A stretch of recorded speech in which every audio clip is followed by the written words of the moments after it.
This is the Read to Lead podcast, episode 548.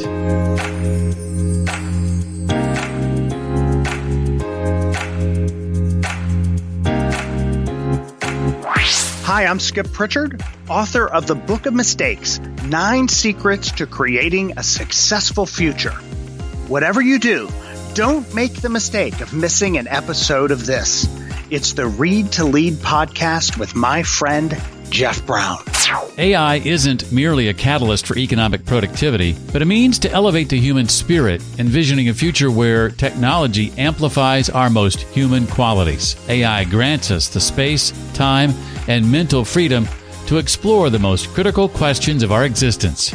Hey there, I'm Jeff, and this is the Read to Lead podcast. It's the podcast that's dedicated to your personal and professional growth. Of course, we discuss a number of different topics here on the show, from leadership to productivity, business, marketing, career, personal and professional development, sales, marketing, did I say marketing? Entrepreneurship, and plenty more. And recently, more and more, the topic of AI. In a moment, we're going to be joined by Pascal Bornet. He's author of a book called IRREPLACEABLE, The Art of Standing Out in the Age of Artificial Intelligence.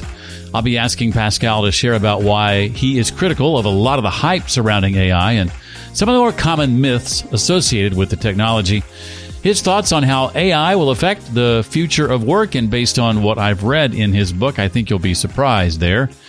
Plus, we'll talk about the need to learn the increasingly valuable human skills of genuine creativity, critical thinking, and social authenticity, and much, much more.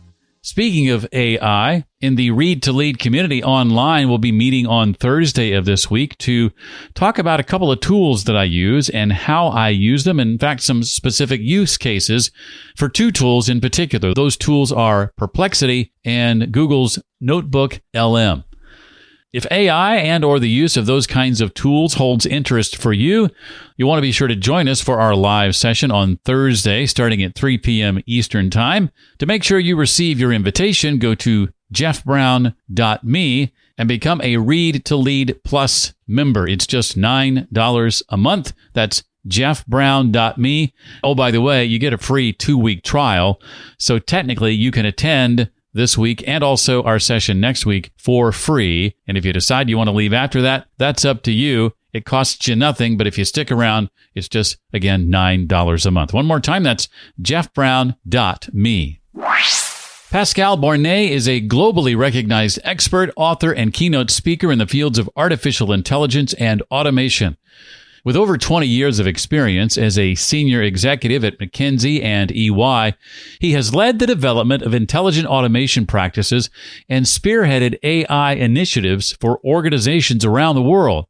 Ranked among the top 10 global experts in his field, Pascal is a vocal advocate for human-centric AI, emphasizing technology's role in creating a more humane world. He has authored 2 best-selling books, Intelligent Automation and the one we're talking about today, Irreplaceable, and his insights have appeared in Forbes, Bloomberg, and the London Times. He also serves, by the way, as a lecturer, senior advisor, and member of the Forbes Technology Council, contributing to thought leadership and innovation across academia and industry.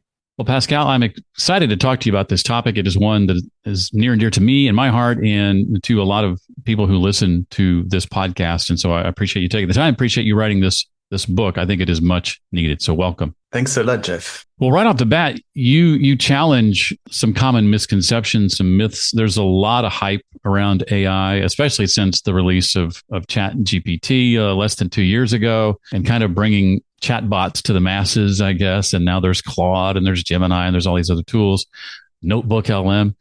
Which of the myths, of all the myths you challenge, do you think is the most harmful, and why?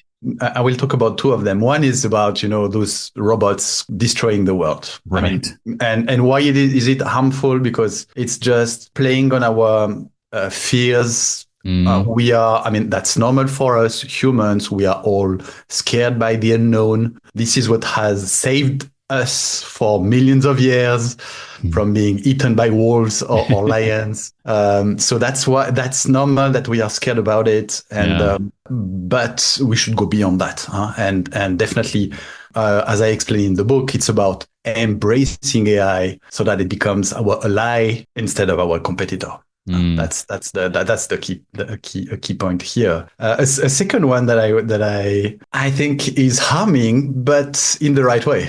AI will take our jobs. Right. I think that's true. I think that's true. It's going to take our jobs, and I think that's good because it pushes us to think beyond what we do today. And again, think of how can we embrace AI to go beyond just a 9 to 5 type of job. And when I say, yes, AI will take our jobs, yes, it's going to take our job, but it won't take something that we all have. It's our skills and our capacity to evolve them in time. In the book, Irreplaceable, I explain the importance of this and how to do this, how to get prepared to be adaptable and build those competencies that help us not only survive, but thrive in an age of exponential change, rapid exponential change. What we've seen till now is nothing compared to what we will see in terms of the frequency and the importance of the changes that are coming induced by technology. And secondly, how to embrace again AI and make it our friends, our collaborator, our colleague, and build the right skills that will make us complementary to it. We often think that, even in teams of humans, having two people with the same skills together is the right team. But that's not true. And that's the reason why there are not many CEOs in a company. That's why there is only one CFO in the companies. Everyone has talents and different skills, and the complementarity of these talents make a team that covers broad competencies and that deliver higher value. And that's exactly how we should see our collaboration with AI. The more different we are from AI, the more we will be able to cover in terms of skills, in terms of competencies, in terms of value, the more we will be able to generate value, basically. So the complementarity creates synergies. So that 1 + 1 = 3. And how do we get to this complementarity? It is about building skills that AI will never be able to achieve, skills that AI will never be able to master as well as we do. Related to that, you highlight the story of chess grandmaster Garry Kasparov and his experience with Deep Blue. And yes, I'd be curious to know what is the key lesson that you took away from that experience, and how does it apply to the broader conversation about AI and the future of work? Yes, I have been fortunate to meet with Garry Kasparov a few years ago at a conference. I've always been impressed by the story that we've all heard of him competing against Deep Blue and losing. And that was an eye-opening for everyone around the world. Wow, technology can be more intelligent than humans. And that was a big shock for us humans, proud of our big intelligence because we are the most intelligent species around in the world. We've been defeated. Our intelligence is not anymore the finest in the world. This story has always kept in my mind. And when I met with him, we came to talk about another competition, another experience that he went through.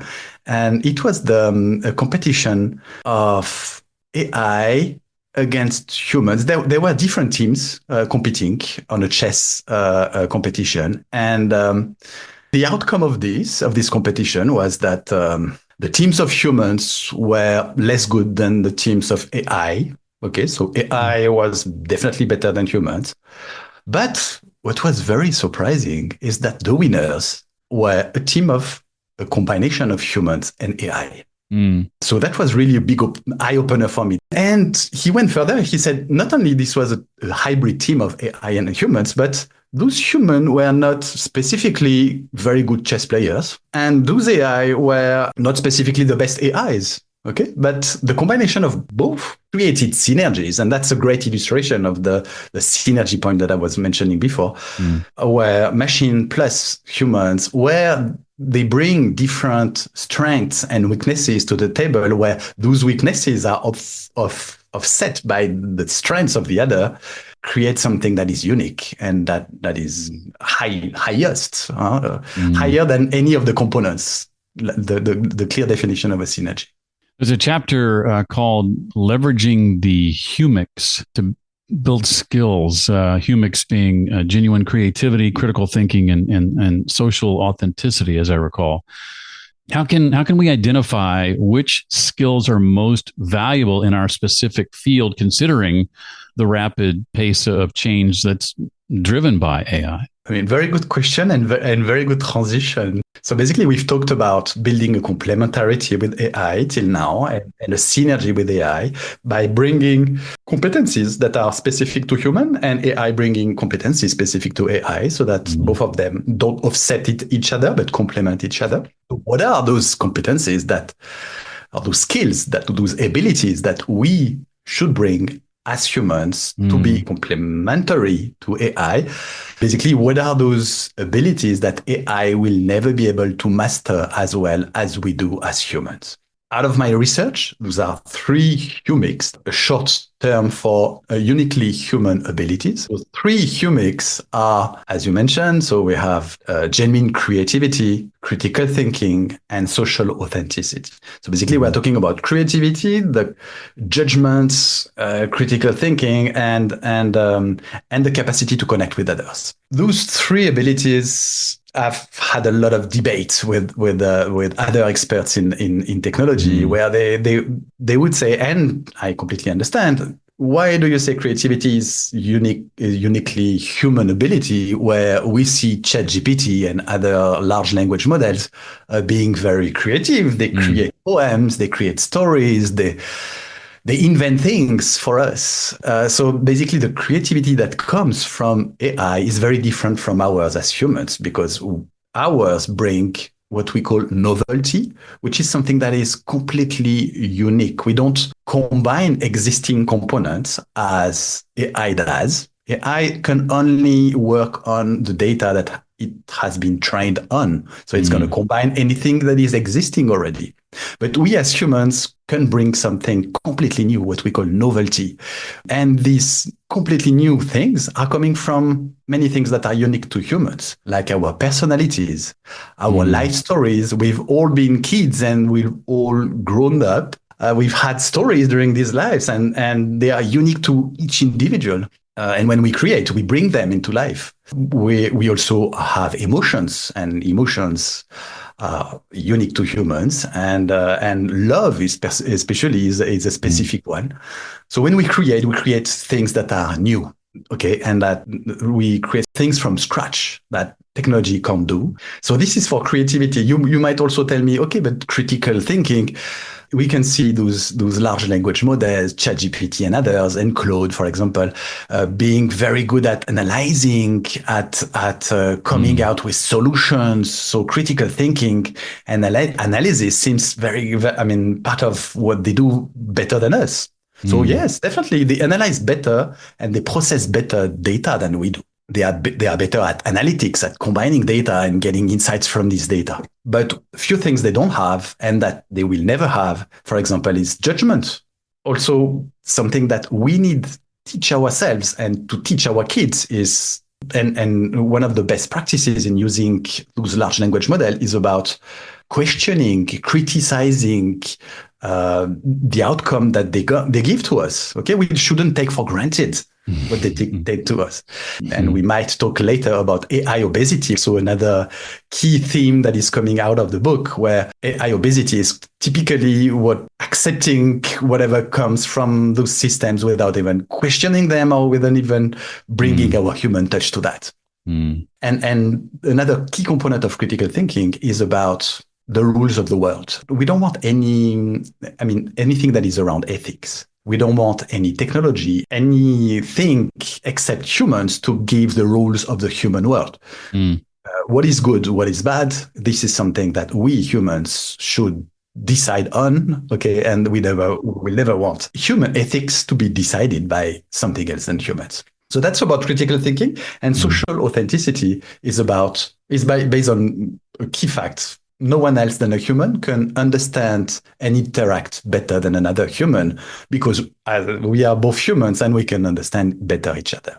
So it's about empathy, communication, connection with others. So you might say again here, yeah, but look, I talk to ChatGPT. He talks to me like a human. It seems to be like a friend. I can even create personalities. And yes, but ChatGPT doesn't truly understand what it says. It's just, based on a model, a mathematical model that predicts which word should come after another one. Okay, so it doesn't understand the meaning of words without even talking about sentiments or whatever, even the meanings of words. So the level of empathy, the level of human connection cannot equal anything compared to what we can have between humans.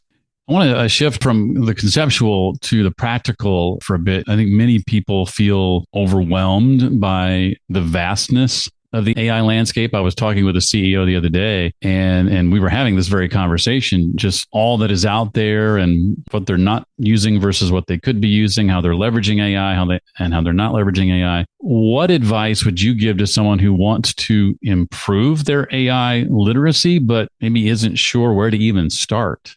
Great question. What I recommend in the book, the whole framework of the book is based on the 3 competencies of the future. The first one is being AI ready, which is exactly about what your question is coming about. So how do we leverage AI and technology to the highest extent so that we can augment ourselves, we can create more time for ourselves by automating tasks and having more time for our families, for our education, for ourselves, but also mitigating the risk coming from AI. And we talk about ethical risk, but also privacy, but also addictions, distractions, and so on. The second of the key skills of the future is human ready. And we talked about building those capabilities that are complementary to AI. And the third one is change ready, which is about building the level of adaptability and resilience to be ready to live in a world that will evolve exponentially fast, as we discussed at the beginning. So I'm just giving you the big picture. And so your question was about AI ready. So how do I build this AI literacy that helps me to understand? I mean, we are all bombarded by all those new AI apps coming out every day. What are the ones that I should try? And as humans, I mean, it's not possible to try all of them. It's not possible to even think of using them. I mean, all of them, it's not possible. So how do I identify the trivial from the essential out of all this? So I explain in the book how to do that. My key recommendations for now, to answer your question directly, 2 percentages. The first percentage is 15%. We should all spend 15% of our working hours focused on understanding what's coming out in terms of AI and new technologies.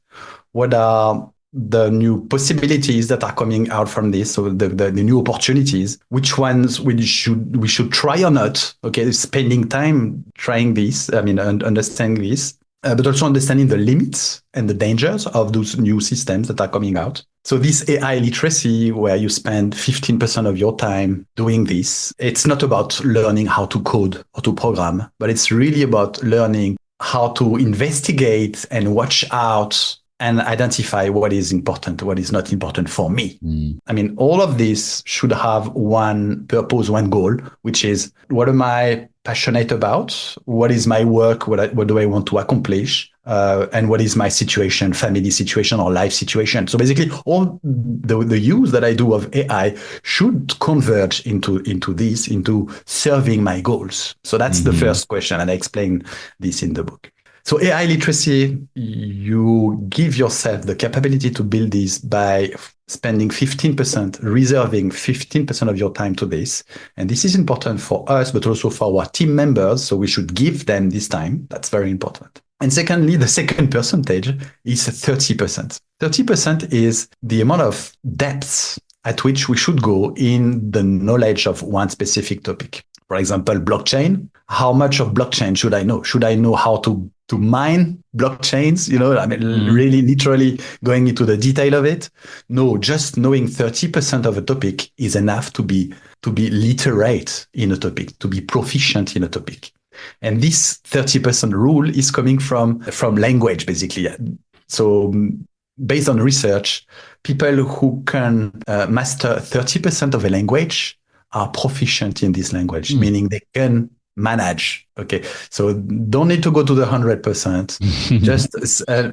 But that's very important because we are in a world where you need many 30% instead of 100%. We are moving away from an expert world to more of you remember the T shape that we usually talk about in management, where you have a very surface knowledge of a lot of topics and you are very deep in one specific topic. We need to move to a V shape where you know a lot of, averagely a lot on a lot of topics, but you don't have one specific expertise. Gotcha. There's this idea, Pascal, that widespread AI adoption could lead to a future with significantly less work. And maybe even no work at all. And that's both exciting and unsettling at the same time. Yes. What do you see as the biggest opportunities and challenges of such a future? Excellent question. So definitely we might get there, and I hope we will see it in our lives. For me, that's a dream. No, because it's crazy. I mean, we are the only animal on Earth to work. A few thousand years ago, schools in ancient Greek were not to learn a job, but were to learn what should I do in my life? What should be the purpose of my life? Which passions or which goals should drive me? What are the ones that are the closest to my personality and to what I want to achieve in my life, and how do I accomplish them, and not how will I pay my rental and my mortgage, and how will I pay the school for my kids and and get my retirement? I mean, it's completely different, and so that's why I'm dreaming of this world. Hopefully one day, but the big thing is, our brain has been hardwired to work. So it's even difficult to think about what would we do if we didn't work. So that's really a reflection that we need to start to have, in order that when this happens, when technology is able to take our jobs, we are ready to think of ourselves beyond being workers. You make a strong case for the need to overhaul our current education systems. What specific changes do you think are most crucial to prepare students for this kind of future that you're talking about, the future of work or the future of no work? Yes, exactly. So the first future is the future of working in tandem with technology. And back to the point that we discussed before, what are the critical abilities that we need to build? These are the humics. The humics are basically those uniquely human abilities that help us to build synergy with technology. So this is what we need to teach our kids. And we can see that already in a few countries: Finland, Singapore, Dubai. And you see, I'm talking about those countries that are small, easy to control, quite advanced. Those countries already have implemented, for example, in Finland, the 4Cs. So they focus the education systems on creativity, communication. I don't remember the two other Cs, but it's the same thing as the humics. Basically, it's very similar to humics. Dubai and Singapore are doing the same. So hopefully we don't, in the other countries around the world, especially those big countries like in Europe or in the US, we don't think about it too late. Learning about the humics that should be 80% of what we should teach our kids, and the 20 other percent are about the two other key competencies of the future, being adaptability, resilience with change ready, and AI ready, with the capacity to work and live with technology as best as possible. Last part of the book addresses this topic in the context of organizations. There's a chapter called Your Business Needs to Be Irreplaceable, exactly. Making Your Company AI Ready. You discuss the concept in one of those chapters of ultra creativity. How can companies foster an environment where that type of deep human-centered creativity can flourish even as they adopt more and more AI tools? Yes. Excellent question. So back to the three competencies of the future and how they can be and how we should think of them for companies for building irreplaceable companies. The first one, AI ready. It's about companies implementing AI at scale to deliver high benefits. So taking into advantage all that technology can bring, but also mitigating the issues of biases, ethics, privacy, explainability. That's for AI ready. The second, human ready. It's based on there is a growing research on that point, which is the growing value of the human touch. Scarcity drives value. And as technology is getting more and more present and AI becoming a commodity in the business world, and more in the future, where every company will be using the same AI, the same technology, what will make them different? It will be their capacity to combine those capabilities from technology with the human capabilities. And talking about the value of the human touch, take 2 glasses of water, have the same function. We drink from them. Okay, we drink water, anything from them.